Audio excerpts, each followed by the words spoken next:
is that little red light? Hi friends! Sabrina here, the Wellness Warrior. I'm outside taking in the fresh air and just I like to come outside and sit and read my devotionals. Again, yesterday I was telling you or sharing with you, isn't this peaceful? Keep your eyes on peaceful things, right? Things that fill your soul. About how I haven't always been positive and how I live there now. That is my state that I live in. And that's what I want to be able to share with you, is how I have found myself in this, how I have made myself, how I have created myself, or this state of being for me. And through that, it's following my intuition, listening to my gut, that little gut feeling. We all have it, that little inner voice that keeps us connected. So I have learned to share my life, and it is huge for me to do because I'm very uncomfortable with it. Hi, thank you for joining me. It is new for me to speak out, to speak in front of a camera, to be photographed at all. I've always remained hidden and quiet, and my mouth shut about things, never speaking out or talking.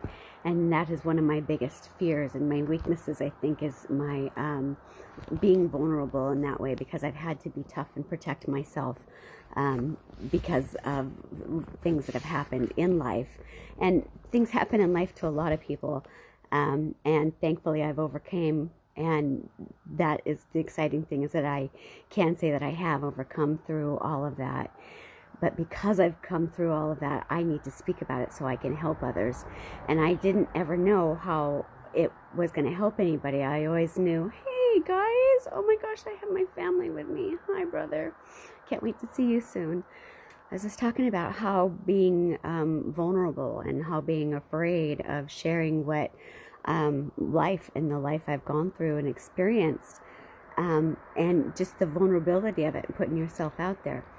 So I'm doing it anyway. And what that brings me to is reading.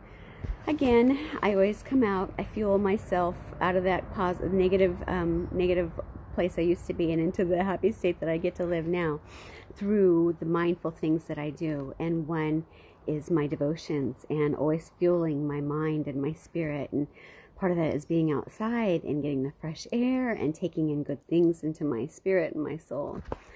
So one of my favorite verses I've always heard was, hi, thank you, is lean on, trust in, and be confident in the Lord with all of your heart and mind, and do not rely on your own insight or understanding. In all ways, get to know, recognize, and acknowledge Him, and He will direct and make straight and plain your paths. And that's Proverbs 3:5-6. I need to get something to drink here. I grew up reading Proverbs. Growing up, that's one of my nice tips that I learned through my father. Actually, said that read a Proverbs a day, and so I grew up drinking. I should have had this when I was a kid. I would have ate breakfast. I hated eating. Excuse me, I don't want to drip on me.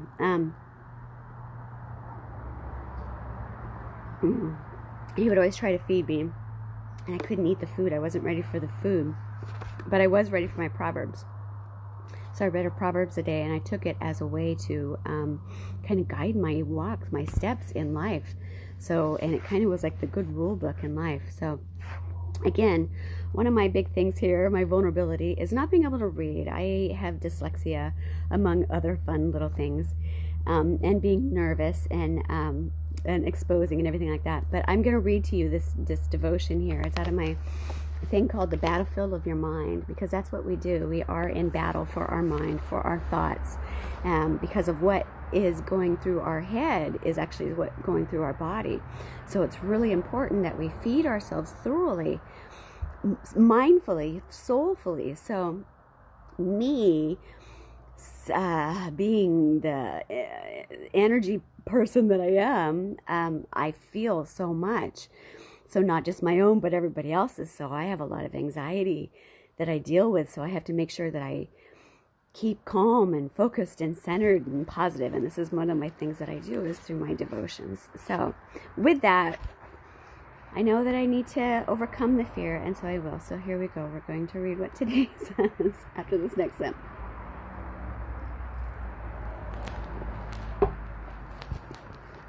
Brain fuel, body fuel, courage, liquid courage. Okay. So she says, I usually know what I want, and I like to get it. I'm exactly like most people. When we don't get what we want, our negative feelings flare up. And remember, those feelings begin with thoughts. I drove across town to buy a dress, and you're out of my size? What do you mean there are no HD TVs left? You advertised it in the paper.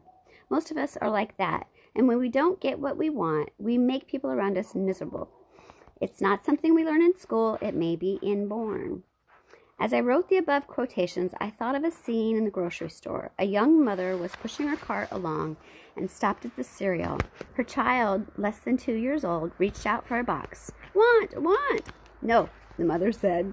We have plenty at home. She put a different box in the cart. Want, the child said, getting no response. She began to kick and scream. To the mother's credit, she did not give in, but pushed the cart to another aisle and distracted her child. As I watched that behavior, I thought, that's the way we all are most of the time. We decide what we want, and when we don't get it, we get angry. Does anybody relate to that? Jack and I were both up for the same promotion. This is another situation she's saying. I've been with the company longer. My sales figures are stronger. Donna said, I deserve it, but he got the job. Here's another one. I had a grade of 98 going into my final essay test. Angie said if I had made another 100%, it would have given me a 4.0 average, and I would have become the top student in my graduating class. But I made only 83 on the test, and I dropped down to 5th in my class. I deserved a grade 100, but my teacher doesn't like me. Let's look at the problem more closely. The individuals mentioned above who didn't get what they wanted made one common statement. I deserved it, but I didn't get it. I don't know who needs to hear this, but I'm sharing it. Too often we Christians expect life to be perfect, for everything to go smooth for us. We expect success, happiness, joy, peace, and everything else. And when thwarted, we pout or complain. Although God does want us to have a good life, there will be times when we must be patient and endure not getting our way. These disappointments test our character and level of spiritual maturity. They actually show whether or not we truly are ready for promotion. See, so it's our test, right? Test. Why do we think we should always be first while others have to endure lesser position? Why do we think we are entitled to the perfect life? Perhaps sometimes we think more highly of ourselves than we ought to. A humble mind enables us to take a back seat and wait for God to move us to the front. Thank you. God's word says that we inherit the promises through faith and patience. Believing God is good, but can we continue to believe God and trust Him when we don't feel that life is fair? Satan plays with our mind. Most of the time, the evil one says negative things to us, right? The evil one, the negative things. This is where the evil stuff comes from. Satan, hello. You don't deserve it, right? Is my thing. You're worthless. You're stupid. That's what I always thought. Once in a while, however, he tries different tricks. This is the flip side. He tells us how hard we work or how much we're entitled to. If we listen and believe, we may begin to feel cheated or believe that someone has been taking advantage of us. When we don't get what we want, we fall apart saying, I deserved it. And not only get angry with the boss, the teacher, or anyone else, but sometimes get angry with God for not giving us what we felt we deserved. The big mistake was to say we deserved it, because then self-pity creeps in and we don't get what we want. We can take that attitude, or we can recognize that we have a choice. I can choose to accept life the way it is and make the best out of it, or I can complain because it isn't perfect. I like to say complain and remain. I think of the story of Jonah, not the whale story, but what happened afterward. He had announced that in 40 days, God would destroy the city of Nineveh. I got it out. But the people repented. Because God listened to their cries, Jonah was angry. Therefore now, O Lord, I beseech you, take my life from me, for it is better for me to die than to live. That's Jonah 4:3. Sad, isn't it? Jonah would rather have been right. Oh, my back is spazzing out on me. It's okay. Drink. I need to drink. I should drink another little drink. My body said more fuel, more food. My thing, I used to savor it, and I recognize that my body actually needs it. It's not to savor, it's to get in. So I'm learning and I'm listening. So here, excuse me while I chug a bit.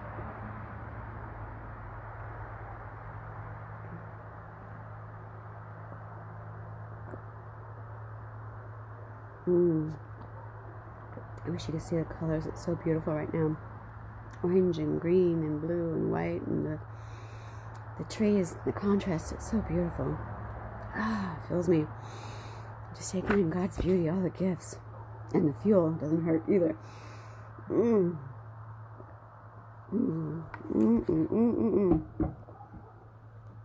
Okay, so, thank you. Sad, isn't it? Jonah would rather have been right than to see 120,000 people saved. Our situations aren't usually that dramatic, but so many people would rather sit and feel sorry for themselves, listen to the whispers of Satan, and miss out with God than to simply trust God in every situation. Please don't let that be you. The secret of Christian life is that we commit ourselves fully to God. If we surrender our wills to God, like me doing this and I don't want to do it, I'm doing it anyway, what happens doesn't make us angry. If God doesn't give us what we want and ask for, our faith is strong enough to say, not my will, but yours. Not my will, but yours. Can you surrender it all? Oh, I'm getting cold. Your chills, or maybe that was big. I don't know. But yes, God's will, right? God's will. What are you going to focus on? Here's the prayer. Nails are so strong. I just about drew blood. Look at that. I poked myself good. Strong nails. Healthy body, right? It's getting there. It is a healthy body, and it's going to mend this. I see it. I'm going to fix the spine, and I'm going to fix these hips, these bones. Doesn't matter what I see on the MRI. I'm going to mend it. So, and you're going to watch a miracle before your eyes. So, our prayer is, God, help me. I often have strong desires, and when I don't get what I want, I get upset. Right? Excuse me. Forgive me. Remind me that Jesus didn't want to die on the cross, but he lived in total submission to your will. Yes. I ask you through Jesus Christ to help me live in total submission and be content with what you have given me. Amen. With Christmas here, hi Mama, just please be content with what you have. You know, be happy in your heart. Listen to God. Follow through. Listen to that hunch, that love, you know, the voice. Get in touch with yourself. Do the things that scare you. By leaning into that fear, that tiny, you know, whatever is dark that you're afraid is going to hurt you, by shining light into it. It can't hurt you if you shine light into it. And I just want to encourage you to shine light into that darkness so that you can get higher and higher. I'm amazed at how much I've learned and how far I've come in my healing journey, doing things that are kind of maybe unconventional in ways to some, but you know what? It's really not. It's the way that we were designed to be. It's so beautiful, and it's amazing and wonderful. And I just want to encourage you to dig deep in yourself as well and listen to that voice inside. You know, we've got that for a reason. God's given it to us.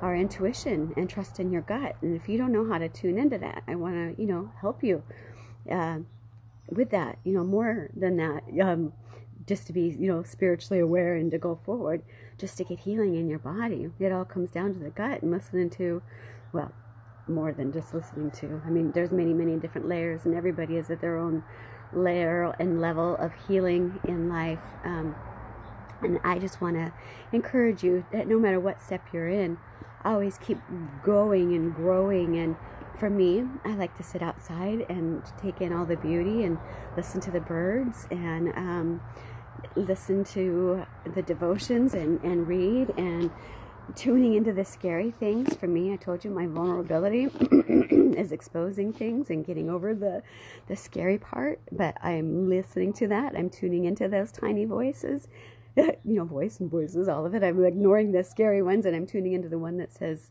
the path to me, and it's wonderful. And that's what I want to do, is just be able to share that with you as well. So, the little tips, like being gratitude, I was saying being gracious, but having gratitude for everything, for every moment. It used to be too cold for me to be outside. I could never be outside. I can now. I'm to the point of healing where I can. And yeah, I've got other little things going on, but I'm amused by it. I'm not upset or demoralized or think, I can't do something about it. I can do something about it. I'm very encouraged. I'm not at all, upset. I'm amused. I see this as a great gift. Everything that I've had through life is for a reason and for a purpose, and I've learned so much from it. So I'm stoked as heck. And I just want to be able to encourage you as well. If you want to get to a point in life that you can just not be worried about anything, regardless of what's coming at you. I can help you get there, even if it's in baby steps, because that's all it takes. So getting connected to yourself. So reach out to me, and I can help you along your path and your journey of optimizing who you're meant to be, right? Molded into the one that we are designed to be. So it can be painful, but that's cool. It's easier once you get there. It is painful, but you know what? There's so much on the other side, and pain's just temporary, and pain has a lesson in it too. So I am encouraged to think that there's an end. I don't suffer nearly as much as I ever used to. I've got different kinds of things happening, but I'm not in pain. I have pain happen, but I'm not in pain. It doesn't have me, and I don't know how to explain it yet. I get there maybe eventually, to be able to verbalize everything that's happening and not criticize myself and judge myself as I try to share with you. But basically, I just wanted to encourage you to be your best and to overcome yourself in whatever fear that you may have. And mine was tuning in to that voice, as it's always been, trusting my intuition. My intuition today said that somebody might need to hear this, so I listened and read anyhow. So if you want to overcome your fears and become your best self and confront all this scary stuff like I've been doing, if this speaks to you anyway, just reach out to me, and I'll do my best to get you to your best too, okay? Yeah, so new year, new you,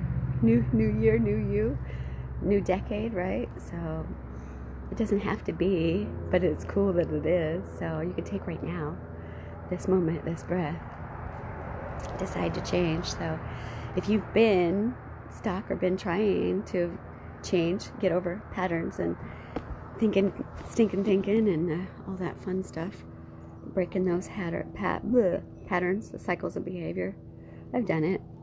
I've climbed out of the hole. It's possible. So if you don't think you can, just know that you can. It takes baby steps, one step at a time, but intentionally, if you're thinking there, you can get there. Just recognize the fact that you can be thinking one or two ways, right? In gratitude, or in that shameful shit attitude that Satan was just there. The Satan that's going to say, ooh, you deserve more, instead of, what, let's be grateful for what we have right now. Let's be grateful, and let's just give while we're here, because there's another flip side to it. So I just want to help you get your happy pants on, and I'm just passing on the little tips that I've learned to get my happy pants on, regardless of any situation. So, all right, friends, I love you. If this speaks to you anyway, please say, yeah, there's value to it, and keep doing what you're doing. Or if you just think I'm a goof, just pass on by. It's okay. No worries. This is for somebody. Somebody has value for somebody, and it's okay. If not now, at some point, I'm going to trust my gut, because everything that I've done from listening to my gut has only got me in a better place. And all the darkness and all the pain, by digging in there and looking in, has got me pure bliss and joy and happiness. And there's more. I still have pain that I'm digging into, so I'm excited about it because there's nothing to be afraid of. It's exciting, right? I don't know. I'm stoked, so I don't know. I don't know what else to say. I don't want to go too far here, except for I'm not afraid. I'm excited, and I just want you to be excited about life too. So you got the whole world in your hands, and it's a matter of what you got going on in your brain. So if your brain's in a rut, it's related to your gut, and you can pull yourself out of the ditch really quite simply. It's just a matter of getting focused. So let's get synced, get everything synced. And if you're having a hard time on your own, I got it. I got something that might help you. So if you're tired of struggling, let me know. Say, hey, I need some of your happy juice. What are you doing? and I'm more than happy to share. Okay, I love you. Have a happy day. I'm getting back to the family now. Okay, I got to charge my batteries. All of them. Okay, toodles. Bye.